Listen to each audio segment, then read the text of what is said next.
Good morning, friends. Today we are going to be discussing the Santhal rebellion.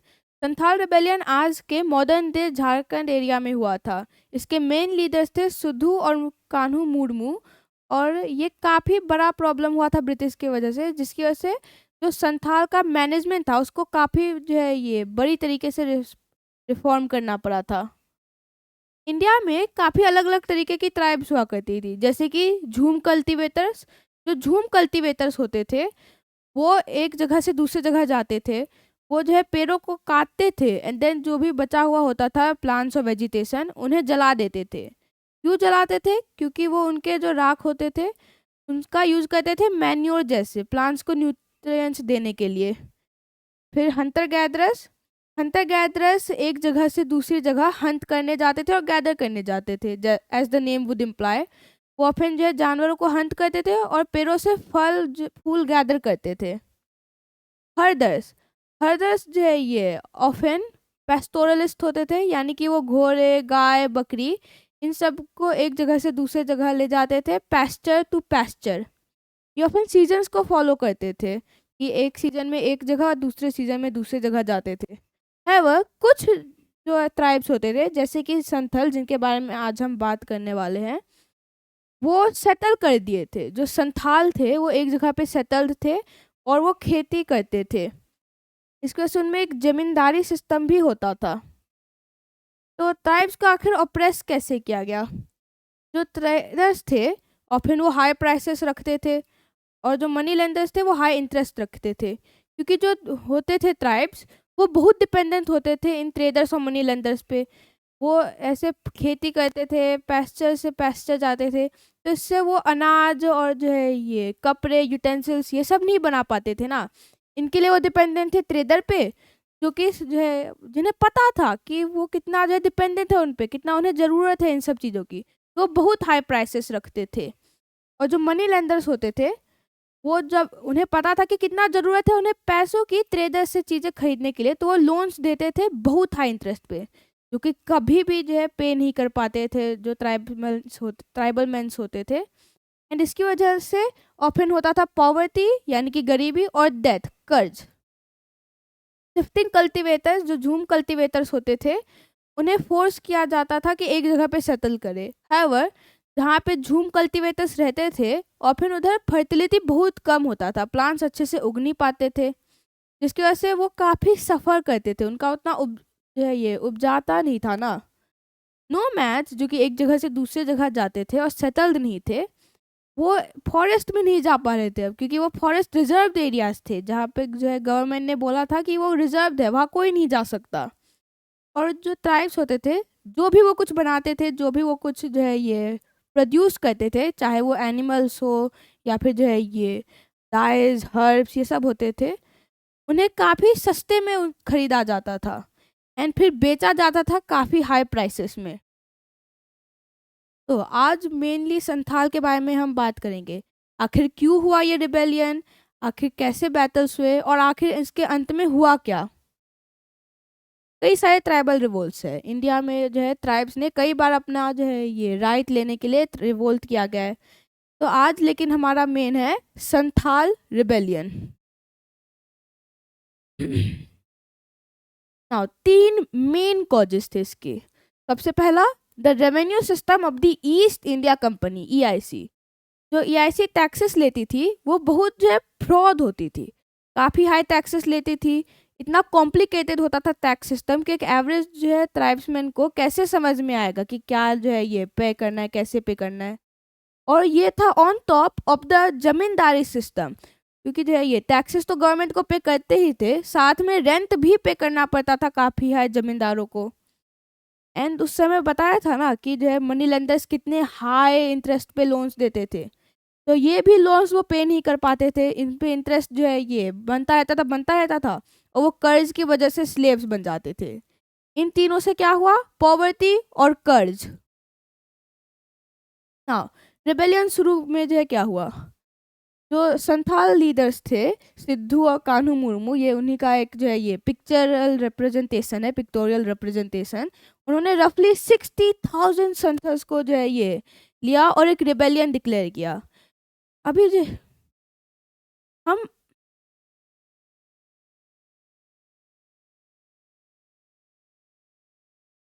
हम 100% sure नहीं है कि exactly कितने जो है सोल्जर्स थे उनके पास, बट हमें पता है कि अराउंड 60,000 ही थे। साथ में 10,000 और जो सोल्जर्स थे उनको एक पैरेलल गवर्नमेंट जो है ये चलाने के लिए रखा गया था।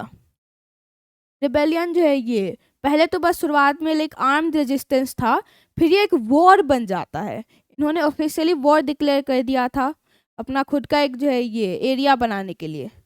वो किन पे अटैक करते थे? जमींदार जिन्हें उसने रेंट पे करना पड़ता था, मनी लेंडर्स जिन्हें उन्हें इंटरेस्ट पे करना पड़ता था, और कंपनी ऑफिसर्स जिन्हें जो है टैक्सेस पे करना पड़ता था। ना कई सारे एरिया से संथल्स ज्वाइन किए। ऑफ कोर्स संथल जो है ये जो संथाल थे वो रिबेलियन में ज्वाइन तो किए ही, but surprisingly non Santhal groups भी ज्वाइन कर रहे थे, क्योंकि जो है ये ऐसे ट्राइब्समैन जो कि संथाल नहीं भी थे उन्हें स्टिल सेम जो है ये प्रॉब्लम्स के थ्रू जाना पड़ रहा था, टैक्सेस, रेंट एंड इंटरेस्ट।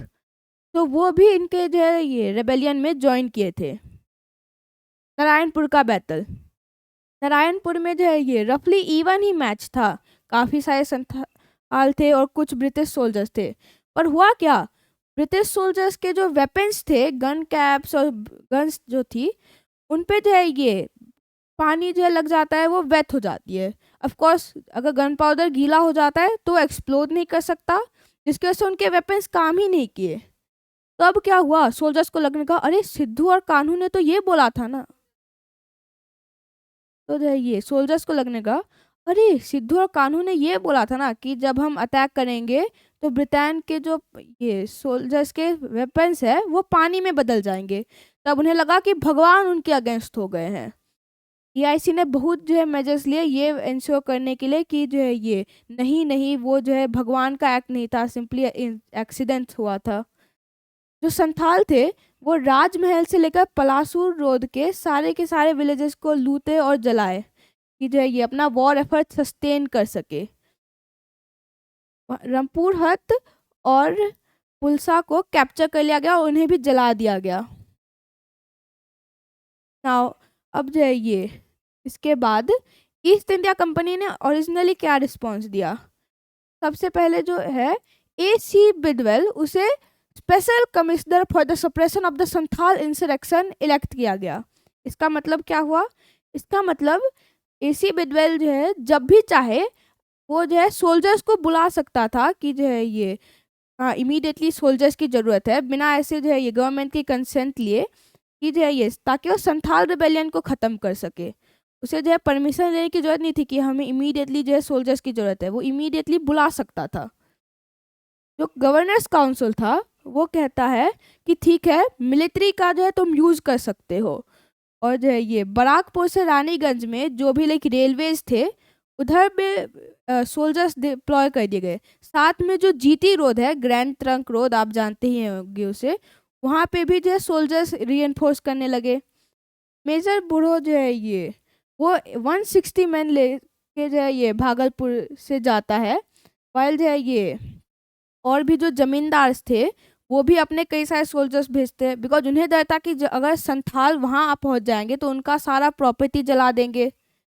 24 जुलाई में 50 EIC जो सोल्जर्स है, कमिश्नर टू गुड, यस एक असली नाम है, और जो है ये 2000 सोल्जर्स जो कि जो है मुर्शिदाबाद के नवाब ने भेजे थे, 30 हाथी, ये सारे मिलकर 5000 संथाल के अगेंस्ट जो है ये लड़ते हैं। पैदल लेकिन बस 10 मिनट तक ही चलता है। आफ्टर अबाउट जो है ये 100 संथाल्स मर जाते हैं, तो उसके बाद बाकी के सोल्जर्स फ्ली करने लगते हैं, वहाँ से भागने लगते हैं। सिद्धू और कान्हू दोनों को जो है ये घायल कर दिया जाता है इस लड़ाई में। कान्हू जो है ये घायल होने के बाद भी खुद से एक अटैक लीड करता है बेरहत के जो है यहाँ, जहाँ पे EIC के जो सोल्जर्स थे उन्होंने गोलियां मारी पर कोई भी हिट नहीं कर पाए। खून फिर अफवाह फैलने लगी कि अरे कान्हू मर गया है, कान्हू मर गया है। तो इसके सिद्धू, चंद और भैरव वो जो है ये चले जाते हैं और जो है हिल्स में रिट्रीट कर जाते हैं, वहाँ पे जो पहाड़ थे वहाँ पे ही जो है ये चले जाते हैं छुपने के लिए। तो इसके बाद वो सारे ट्रूप्स रीऑर्गेनाइज हुए। बैटल थोड़ा समय के लिए रुका ताकि जो है ये सारे सोल्जर्स एक जगह पे वापस पहुंच जाए। ब्रिटिश संथाल दोनों जो है ये अपने सोल्जर्स को रीऑर्गेनाइज करते हैं। मेजर जनरल GWA लॉयड वो बिदवेल से कम जो है ट्रूप्स का कंट्रोल लेता है कि बिदवेल तुम उतना अच्छे से सोल्जर्स लीड नहीं कर रहे हो, मुझे दे दो, मैं जो है ये बैटल कंटिन्यू करता हूँ। तो वो और भी सोल्जर्स को रिक्रूट करता है। अभी जो है ये उतने भी सोल्जर्स नहीं थे ना, 100-200 ही सोल्जर्स थे, वो और भी सोल्जर्स को जो है ये बुलाता है लड़ने के लिए। भाग नदी से रिट्रीट करने के बाद सिद्धू और राम जी वो जो है ये रिग्रुप करते हैं एक जगह पे। फिर उसे नया लीडर बना दिया जाता है वॉर के बाद, क्योंकि उन्हें लग रहा था कि जो है कान्हू तो मर गया है ना। जो गुरिल्ला वॉर था, यानी कि जो है ये छुप छुप के लड़ाई, वो वापस से शुरू हुई। सबसे पहले ईस्ट इंडिया कंपनी वापस से अटैक करता है। तो वहाँ राजमहल में जो सोल्जर्स थे वो जो है देश के थ्रू ऐसे जो है जाने लगते हैं विलेजेस के, जहाँ जहाँ पे संथाल जो है ये रहते थे। तो इसकी वजह से क्या हुआ, जो सोल्जर्स थे संथाल के उनको जो डिवाइड कर दिया गया, वो एक साथ नहीं लड़ पा रहे थे जो कि उनका मेन स्ट्रेंथ था। और जो विलेजर्स थे उनसे जो है ये संथाल रिबेलियन के ऊपर इंफॉर्मेशन दी गई कि जो सोल्जर्स कहाँ है, कहाँ जा रहे हैं, लीडर्स तुम्हारे कहाँ है। अबाउट 4000 संथल्स जो कि जो है ये मूव करना चाहे थे मुंगेर में, उन्हें ब्लॉक कर दिया गया, उन्हें साउथ में जाना पड़ा। और फिर उसके बाद हिट एंड रन का अटैक शुरू हुआ। हिट एंड रन का मतलब क्या होता है कि जो है ये छुपो, जैसे ही जो एनिमी को देखा इमीडिएटली जो है फायरिंग स्टार्ट करो। फिर लाइक थोड़ा सा 1 राउंड 2 राउंड फायरिंग के बाद वापस से छुप के भाग जाओ, इससे कैजुअलिटीज मिनिमाइज होती है और जो है ये तुम थोड़े से कैजुअलिटीज इन्फ्लिक्ट भी कर देते हो ना। हमें ये नहीं पता है कि सिद्धू और कान्हू उन्होंने ये बोला था कि जो है ये हाँ अटैक जो है शुरू करो, अटैक जो है ये हिट एंड रन करो। हमारा तो यही मानना है कि जो सूबे ठाकुर थे वही जो है ये सारा अटैक्स लीड कर रहे थे कि ये रिबेलियन के लिए बेस्ट है, हिट एंड रन करो। मार्शल लॉ यानी कि मिलिट्री रूल डिक्लेयर किया जाता है। ये देख रहे हैं आप, ये है गवर्नर जनरल डलहौजी, आप इन्हें जानते होंगे, रानी झांसी की रानी से इन्होंने ही डॉक्ट्रिन ऑफ लैप्स का यूज करके कई सारे जो है प्रिंसली स्टेट्स को इंडिया में ब्रिटिश राज में दिया था। जो भागलपुर कमिश्नर थे उन्होंने एक उर्दू में प्रोक्लेमेशन जो है दी कि जो भी संथाल मिलते हैं जिनके पास जो है वेपन्स है उन्हें इमीडिएटली मारा जा सकता है, इसके ऊपर कोई ऑब्जेक्शन नहीं होगा, लेकिन वुमेन और चिल्ड्रन पे अटैक्स नहीं होने चाहिए। मेल्स पे फिर भी कर सकते हो पर फीमेल्स और चिल्ड्रन पे नहीं। विडवेल बोलता है कि ये क्या बात हुई, अगर हम बस जो है प्रिजनर्स रखेंगे और हम जो है ये कुछ लूटेंगे नहीं, कुछ जलाएंगे नहीं, तो संथाल्स को कभी पता ही नहीं चलेगा कि जो है ये अब उन्हें अटैक रोक देना चाहिए। तो वो कहता है कि हमें जो है ये जो भी प्रिजनर्स मिलते हैं उन्हें एक्सिक्यूट कर देना चाहिए और जो भी गांव होता है उन्हें जला देना चाहिए। ईस्ट इंडिया कंपनी और जो है संथाल रिबेलियन, जो संथाल लीडरशिप थी, दोनों के बीच में काफ़ी सारा इंटिमिडेशन भी हुआ था, एक दूसरे को धमकी देना और ये सब जो है करना।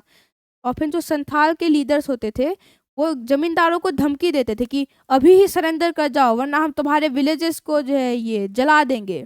और ईआईसी भी जो है ये बोलता था कि अभी सरेंडर कर जाओ वरना जो है ये तुम्हें इमीडिएटली एक्सिक्यूट कर देंगे। जो गवर्नर जनरल थे लॉर्ड डलहौजी, उन्होंने फाइनली मार्शल लॉ डिक्लेयर कर दिया रिलक्टेंटली, वो चाहते तो नहीं थे मिलिट्री रूल डिक्लेयर करना, 8 नवंबर 1855 में। टोटल भागलपुर से मुर्शिदाबाद के एरिया में ये डिक्लेयर हुआ था। हाँ, जो ईआईसी थी वो स्टिल लेकिन अपने कमांडर्स को बोली थी कि प्लीज जो भी जो है सरेंडर कर रहे हैं सोल्जर्स उन्हें मत मारो, उनसे सिंपली वेपन्स ले लो और जो भी लीडर्स है उनको इम्प्रिजन कर दो और उन्हें छोड़ दो। उन जब जो है ये वीक होने लगा रिबेलियन, जब रिबेलियन कम होने लगा, तब उन्होंने प्रॉमिस किया कि अगर तुम सरेंडर कर दोगे तो हम तुम्हारा जो है ये रेंट ख़त्म कर देंगे और हम जो है ये तुम्हें ग्रेस पीरियड दे देंगे जहाँ पे तुम्हें रेंट नहीं पे करना होगा। इसकी वजह से कई सारे जो है संथाल सोल्जर्स रिट्रीट भी किए और सरेंडर भी किए। सिद्धू, कान्हू, चंद और भैरव सभी को जो है इवेंचुअली कैप्चर कर दिया जाता है। वो जो है ये इवन दो अलाउड नहीं था कि जो है ये जो सिविलियंस है उन्हें मारा जा सके, सिर्फ सिविलियंस को धमकी दे देकर इनका जो है ये हाइडाउट्स पता कर ही दिया गया, इवन दो ये हिल्स में छुपे हुए थे। तो आखिर इस वॉर से हुआ क्या? सबसे पहली बात, संथाल्स जो भी ऐसे ओप्रेस होके रखे थे उनका जो एक्सपोज कर दिया गया कि उनका कितना बुरी तरीके से ट्रीट किया जा रहा है। ब्रिटिश ने जो भी संथाल जो है ये ऐसे सरेंडर किए थे, उनका जो है प्रॉमिस रखा, उन्हें रेंट अनाउंसमेंट्स और ग्रेस पीरियड्स दिए गए, और साथ में संथाल परगना एक्ट जो है ये इम्प्लीमेंट किया गया, जिसमें संथाल परगनास क्रिएट हुए गए। ये नॉन रेगुलेशन डिस्ट्रिक्ट थे, इनमें रेगुलेशन जो है ये नहीं होता था रूल्स का, लेकिन इन पे जो भागलपुर के कमीशन था उसका जुरिस्डिक्शन था। about 10,000 से 15,000 लोग मरे, और ये तो बस मिलिट्री डेथ है। कई सारे विलेजेस जो है ये वो भी जले और डिस्प्लेस हुए। तो आखिर इस वॉर की लेगेसी क्या है आज के कल्चर में?